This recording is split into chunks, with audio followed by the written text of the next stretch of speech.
You know, I was studying, as I often do, lots of things about personal development, about success training, and I will be doing a teaching at some point which I'll be able to take around on from a biblical point of view for the body on personal development and success training, that kind of thing.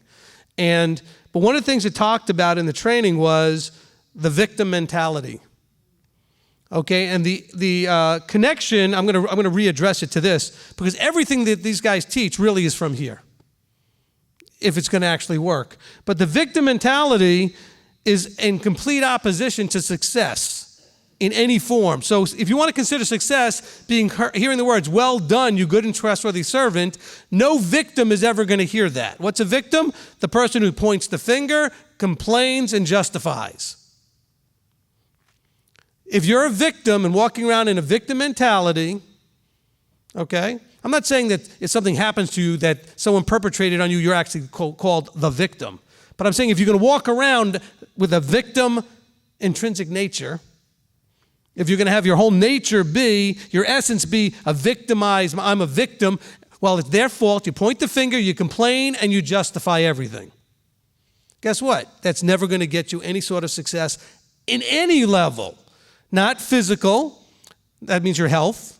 Not physical, meaning the things you own and the place you live and monetary things. Not spiritual, like in your walk. Not in your shalom. Not in your victims. All they do is end up in suffering. It's a tortured mentality. It only reaps more suffering. And so Hasatan wants to keep you in that victim place. Oh, you're not going to take that from so-and-so. Oh, really, it's not your fault, it's their fault. Oh, I think you ought to complain about that. That's not fair, right? Hasatan, all he wants you to do is be a victim. Think like a victim instead of taking responsibility. But we read about that in previous teachings. In Ezekiel, it talks about that what the father did, the son is still going to be out on his own. In other words, if the father was righteous and the son does evil, the son is going to reap what he sowed. He's not going to get to stand on his father's righteousness. And if the father was wicked and the son does righteousness, the son gets to be receiving what he did as a righteous one. He doesn't get punished for his father being wicked. Oh, but, the son could easily say, oh, well, it's my father's fault, because my father did all these evil things and my father blah, blah, blah. So easily that could be the case, right? Where he could have that victim mentality, pointing the finger, complaining, and justifying, well, it's really not my fault, blah, blah, blah. It's really not your fault, and I'm going to agree with one thing. It's really not your fault how you got to this moment. But now every moment after this is your fault. You get to choose. As soon as you come to realize that there is a choice, everything from that moment forward is on you, not anybody else.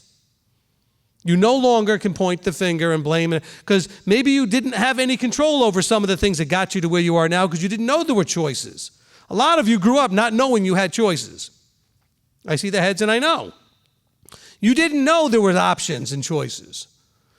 But as soon as you knew, as soon as that revelation was given to you, as soon as that clarity came to your consciousness, you are now responsible completely separate from all of that other stuff for where you go from here.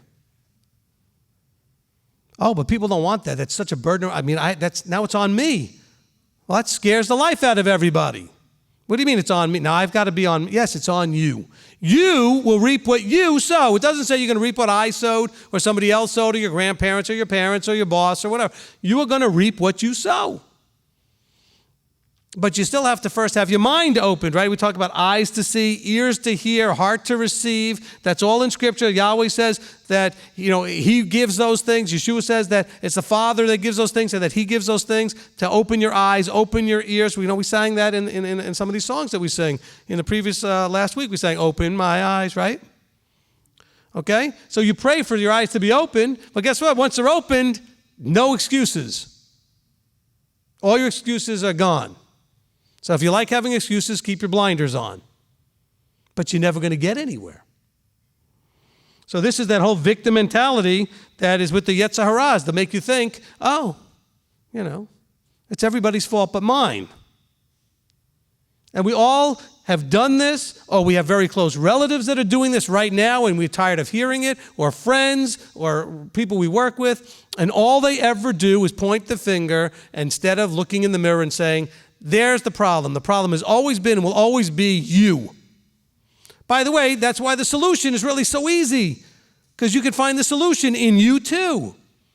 Not meaning that we're discounting him, but your coming in line with him doesn't require anybody else. If you can get you working, it's Father and you Inc. Like let's say those businesses like father and son, those father-son businesses. Well, it's father-son, father-daughter. You guys are a partnership. You don't need anybody else. It's nice to have other people. It's nice to have family and friends, but you don't need them. So stop using that as an excuse. Okay? No victims in the kingdom, I promise you. Only victorious people. You know how you get to be victorious? Stop acting like a victim. Okay? Victims never succeed, never have anything. You cannot be a rich victim. You can't be a wealthy victim. You can't be a victim with peace and shalom. There's nothing you want that comes out of being a victim. Blaming, complaining, and justifying. And I know that you're going to go home and think, oh, I don't do that. Well, do you? Really? Yeah, you do. But you don't do it in every aspect of your life. But there's still areas where you are still having roadblocks to growth because you're still justifying why you're not growing, or you're justifying why it's somebody else's. I blame, point the finger, and justify. And we got to cut that out. And it's the enemy that's just loving that, going, yes, of course, yes, it's their fault. No, of course it's not your fault, coddling you. Hasatan's the king of codependency. He's the king enabler and wants you to think you're entitled to everything. After all, he thinks he's entitled. He thinks he should be in charge. Okay. Well, why do you get to be in charge? Isn't that the same mindset, intrinsic nature, spirit that you're going to see as we go through the Torah portions? You see that in Korach. Well, Moses, how come you're in charge? Why can't I be in charge? I mean, you and your brother, you got a nice racket going on here. You see that nature? A victim cannot do certain things a victim can't do. You know what a victim can't do? Appreciate. No appreciation whatsoever if you're a victim. How can you appreciate anything if you're whining and complaining and blaming and pointing the finger? But nothing really goes forward without appreciation. Scripture tells us that the one who is given, who does something with it, is given more. And the one who is given and does nothing with it, it's taken away. So what does that mean? It means that when you complain about not having more, well, let's ask the first question is, do you appreciate what you have? Are you doing as much as you can with what you have? Have you made every effort? The answer is almost always no. Sorry, it's a wake-up call and I'm not in a good mood today. I'm in a great mood. But I can't coddle you with this. Every aspect of your life, if you have a victim thought process in place, a victim spirit, and it's not an outside entity that possesses you, but it's a mindset that you can tie into. If you have that area of your life is going to be miserable. It's not going to be successful. It's not going to be what you really want it to be. But let's put it this way. In your life, physically, spiritually, emotionally, in your health, in your relationships, you are exactly where you want to be. What? Because you sabotage those things because you don't really see those things correctly. There's so much stuff going on in you that we need to clean up, and we'll be doing that over the next couple of months. We'll see. But you do. Because some of you will say, well, I do well up to a point, and then somehow it always blows up. Well, because you don't see yourself being either deserving of it, worthy of it, or capable of it, or some other thing.